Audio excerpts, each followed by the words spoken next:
데살로니가전서 5장 16절로 18절의 말씀입니다. 오늘 본문의 말씀은 하나님의 뜻을 따르는 교회라는 제목으로 한번 탐구해 보고자 합니다.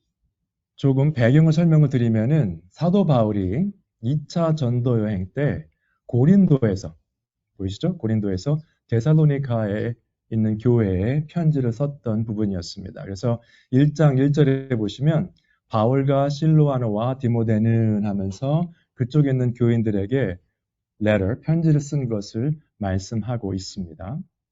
그래서 강조하는 내용이 무엇인가 생각해 보시면은 데살로니가전서 3장에 보시면 너희 마음을 굳건하게 하시고 우리 주 예수께서 그의 모든 성도와 함께 강림하실 때에 우리 주 예수께서 강림하신다고 했기 때문에 재림하시는 부분이죠. 우리 아버지 앞에서 거룩함에 흠이 없게 하시기를 원하노라 라고 되어 있습니다. 그 두 번째 보시면 데살로니가전서 5장에 보시면 형제들아 때와 시기에 관하여는 너에게 쓸 것이 없다라고 말했어요.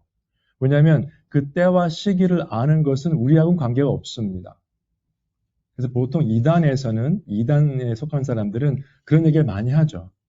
언제 예수님 재림하신다, 어느 때다 하는데 그런 얘기를 들으시면 조심하셔야 돼요. 우리는 알 수 없는 시기이기 때문에.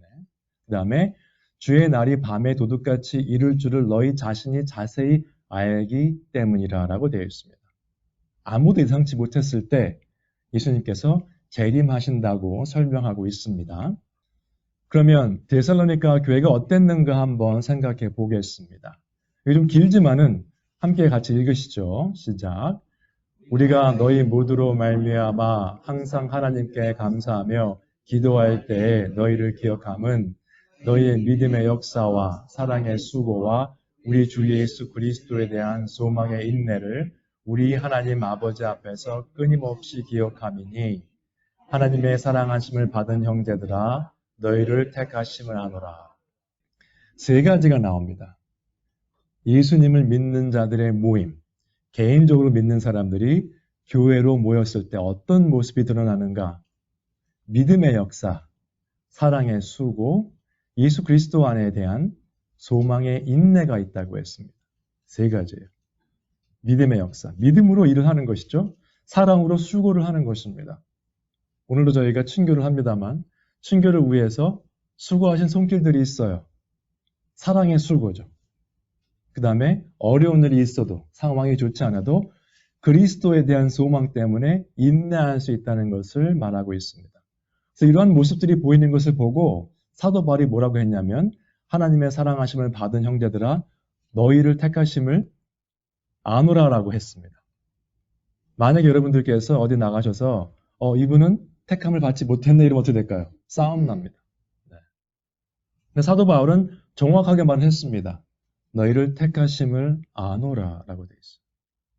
여러분 비싼 거가 됐던 싼 것이 됐던 소금을 이렇게 담으셔가지고 입에 대시면 짠맛이 나게 되어 있습니다. 소금이 짜다 한다고 해서 판단하고 비판하는 게 아닙니다. 그렇죠? 소금이 짠 건 짠 거죠. 안 짜면 안 짜다고 하셔야 되겠죠. 너희를 택하심을 아노라. 너희를 보니까 하나님께서 택하신 것이 보인다라는 것입니다. 위에 열매 맺는 성도의 삶이라고 설명을 드렸는데 저희들의 삶을 보셔야 돼요. 세상 사람들이 볼 때 이 사람이 교회를 다닌다고 말은 하는데 우리랑 똑같이 오락 프로그램 같이 하고 같이 놀러 다니고 같이 다 하면 무슨 차이가 나겠습니까 도대체? 달라야 돼요 조금. 삶에 좀 다른 모습이 보여야 됩니다.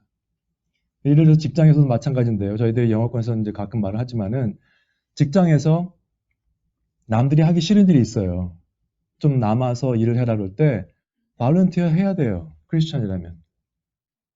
나도 하긴 싫지만 하나님을 사랑하는 마음으로 크리스천으로서 그러한 빛과 소금의 역할을 해야 된다는 거죠. 내가 하고 싶은 것만 하겠다. 내가 하고 싶은 일만 하겠다. 아닙니다. 교회 사역도 마찬가지입니다. 내가 하고 싶은 사역만 하겠다. 그건 나 위주로 사는 겁니다. 교회 사역 자체도. 목회자도 마찬가지겠죠. 하나님의 교회 어떤 모습인가 한번 보겠습니다. 또 형제들아 너희를 권면하노니 게으른 자들을 권계하며 마음이 약한 자들을 격려하고 힘이 없는 자들을 붙들어주며 라고 되어 있습니다. 게으른 자들을 권계한다는 것은 잘못된 것을 지적하는 겁니다. 요즘 세상은 잘못된 것을 지적하지 않죠. 뭐 잘못해서도 다 괜찮습니다. 사람들이 다 그렇죠.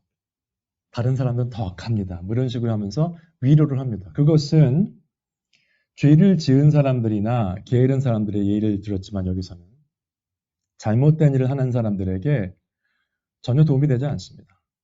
그들의 삶은 바뀌지 않아요. 여러분, 마약으로 중독된 사람들에게 다른 사람들은 매일 하는 당신은 일주일에 2번만 하니까 괜찮다. 이렇게 말할 수 없습니다. 끊으라고 하셔야 돼요. 기분이 나빠도 듣는 사람이. 그 사람을 사랑한다면. 그러나 그 사람이 죽든 말든 상관이 없다. 그러면 괜찮다 그러겠죠. 영적인 건 마찬가지입니다. 영적으로 봐서. 그다음에 크리스천의 삶을 살고 있는데 전혀 잘못된 일을 하고 있는데 우리가 지적을 하지 않는다. 그것은 그 사람을 사랑하는 마음이 없는 거예요. 당장은 기분 나쁜 반응을 할 수 있겠지만 정말 사랑한다면 권계하셔야 됩니다. 격려하고요. 약한 사람들을 격려하라. 좀 격려가 필요한 사람들이 있잖아요. encourage 하는 거죠. 그 다음에 힘없는 자들을 붙들어주며 도와주는 거죠. 도움이 필요한 사람들. 그리고 이 모든 일을 할 때 모든 사람에게 오래 참으라라고 되어 있습니다. 오래 참는 것처럼 어려운 게 없습니다. 사실은. 자녀를 키우시면서 아시겠지만 자녀들에게도 같은 잔소리를 계속 하시다가 말을 안 들으면 오래 참기 힘들어요. 올바른 길로 가라고 하는데 안 들을 경우에 어떡합니까? 계속 같은 말을 하게 되고 거기서 또 안 좋은 상황이 발생하죠. 그러나 오래 참으라. 삼가 누가 누구에게든 악으로 악을 갚지 말게 하고 서로 대하든지 모든 사람을 대하든지 항상 선을 따르라. 우리는 항상 선을 따라야 되는 사람들입니다. 말씀에 나와 있거든요. 하나님이 선하시기 때문에 하나님의 길을 따라가시는 것이 선한 것입니다. 사람들이 듣기 좋은 말 하는 게 선한 게 아닙니다, 여러분. 그건 구별을 하셔야 돼요. 진리와 비진리를 구별하셔야 됩니다. 그래서 세상 사람들이 말하는 그러한 뭐 괜찮다, 선하게 살자 이게 아닙니다. 이사야서의 5장에 나오는 것처럼 요즘은 악을 선하다고 하는 세상이죠. 불법을 적법하다고 말하는 세상입니다. 그거를 옳다고 그냥 같이 동조하실 수는 없어요. 틀린 건 틀린 거기 때문에. 그러나 항상 하나님의 선을 따른다는 것. 나의 선이나 나의 의가 아니고 기억하시고요. 그러면 이런 삶이 어떻게 가능한가? 해법이 오늘 말씀에 들어와 있습니다. 뭐라고 됐냐면 항상 기뻐하라, 쉬지 말고 기도하라 이렇게 되어 있죠. 세 번째 범사에 감사하라 되어 있는데 범사라고 하면 그냥 평범한 일에라고 볼 수 있지만은 in all circumstances 모든 상황에서 감사합니다. 모든 상황에서. 어떤 상황이 잘못되었을 때 그 잘못된 상황 자체를 감사하는 건 아니에요. 그건 정신적으로 문제가 있는 겁니다.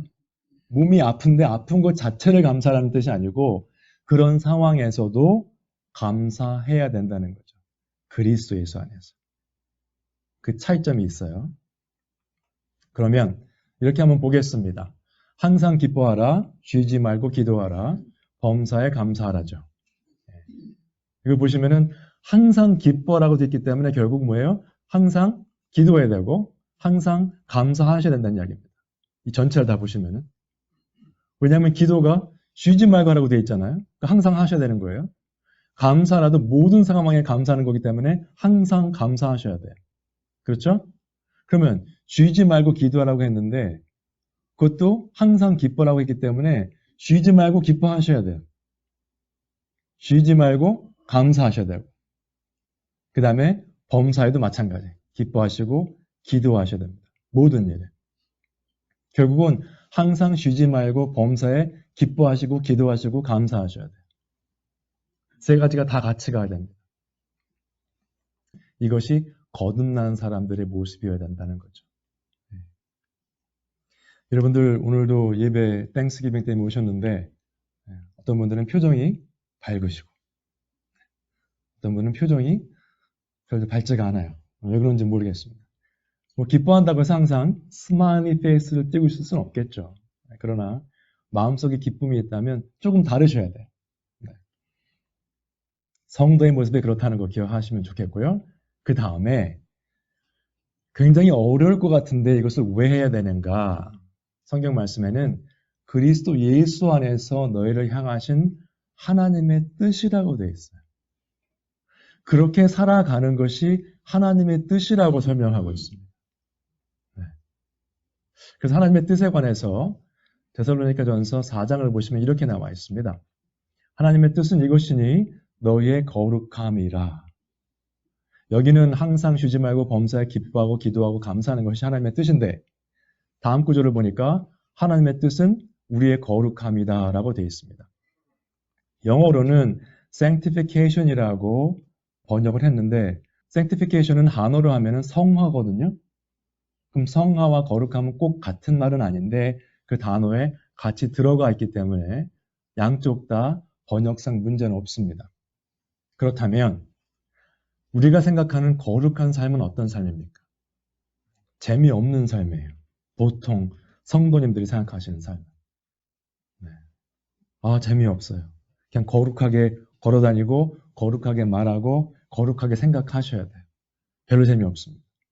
그런데 위에 보시면은 거룩한 삶은 뭐예요? 하나님의 뜻은 항상 기뻐하고 쉬지 말고 기도하고 범사에 감사하는 삶입니다.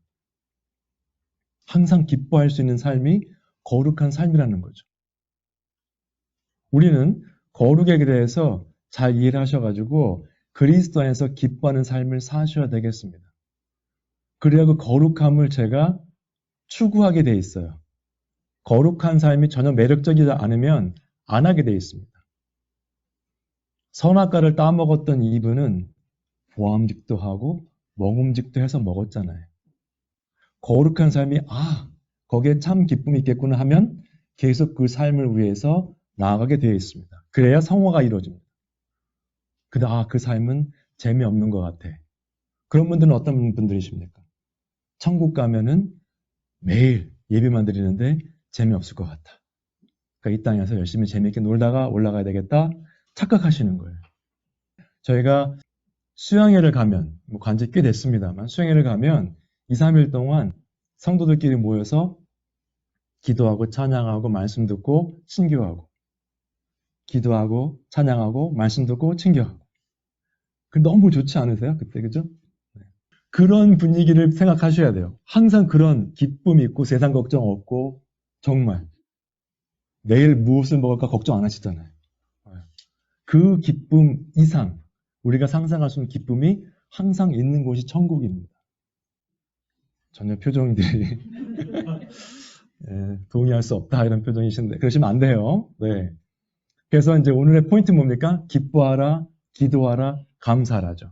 세 가지 포인트인데 그 세 가지 포인트가 빌립보서에 그대로 나와 있어요. 보시면은 주 안에서 항상 기뻐하라 돼 있죠. 내가 다시 말하노니 기뻐하라. 너희 관용을 모든 사람에게 알게 하라. 주께서 가까우시니라 했고요. 그 다음에 아무것도 염려하지 말고 다만 모든 일에 기도와 간구로 기도죠. 기도와 간구. 너희 구할 것을 감사함으로 하나님께 아뢰라 라고 되어 있습니다. 그래서 먼저는 항상 기뻐해야 되고 기도와 간구를 해야 될 것이고 감사함으로 기뻐하고 기도하고 감사하는 게 그대로 나와 있는데 그런 삶을 살면 어떻게 되는가? 그리하면 모든 지각에 뛰어난 하나님의 평강이 여기서 모든 지각에 뛰어나다고 되어 있는데 모든 지각에 뛰어나다 그 말을 들으시면 어떤 생각이 드세요? 영어로는 surpasses all understanding 이라고 되어 있습니다. 무슨 뜻인가 하면 하나님의 평강은 우리가 이해할 수 없는, 우리가 설명할 수 없는 그러한 평강이라는 거예요. 세상에 존재하지 않는 평강입니다. 이게 이제 신약에서 평강이기 때문에 peace인데 영어로 해석을 한 것은 그러면 히브리어에서는 샬롬이겠죠. 깨어진 하나님과의 관계가 온전히 회복되어서 더 이상 아무것도 부족함이 없는 그러한 평강이 우리에게 온다는 거예요. 어떻게 하면요? 항상 주 안에서 기뻐하고 기도하고 감사하며 하나님의 평강이 그리스도 예수 안에서 너희 마음과 생각을 지키시리라. 성경적으로 기도하면 그 응답해 주셔서 필요한 것을 주실 것이다가 아니고 하나님의 평강이 그리스도 예수 안에서 우리의 마음과 생각을 지키신다고 말씀하셨습니다. 근데 기뻐하고 기도하고 감사하는 것은 언제 한다고요? 항상. 항상 하는 거예요. 여러분께서 생각하실 때 우리의 삶을 오늘 추수감사절 예배를 올려드립니다만 오늘만 감사하지 마시고 오늘도 친교하실 때 혹시 음식을 드시다가 나는 싱겁게 먹는데 음식이 짜다. 컴플레인하지 마세요. 어떤 분이 누군가가 정성스럽게 준비해서 왔습니다. 물을 좀 더 드시면 돼요. 좀 짜면. 그러니까 감사한 마음으로, 기쁜 마음으로 수고하셨습니다. 서로 격려하시고 그러한 기쁜 오늘 교제 시간을 나눌 수 있었으면 좋겠습니다. 마지막으로 결론은 항상 기뻐하시고 기도하시고 감사하시되 하나님 안에서 저희가 산다고 해서 늘 일이 잘 풀리진 않습니다. 그러나 그런 상황에서도 하나님께서는 분명히 하나님의 평강이 우리 안에 거하실 거라고 하셨기 때문에 그 소망을 붙잡으셔서 삶 가운데 상황과 관계없이 늘 기쁘고 감사한 삶을 사시는 우리 모두가 되시기를 주님의 이름으로 축원드립니다.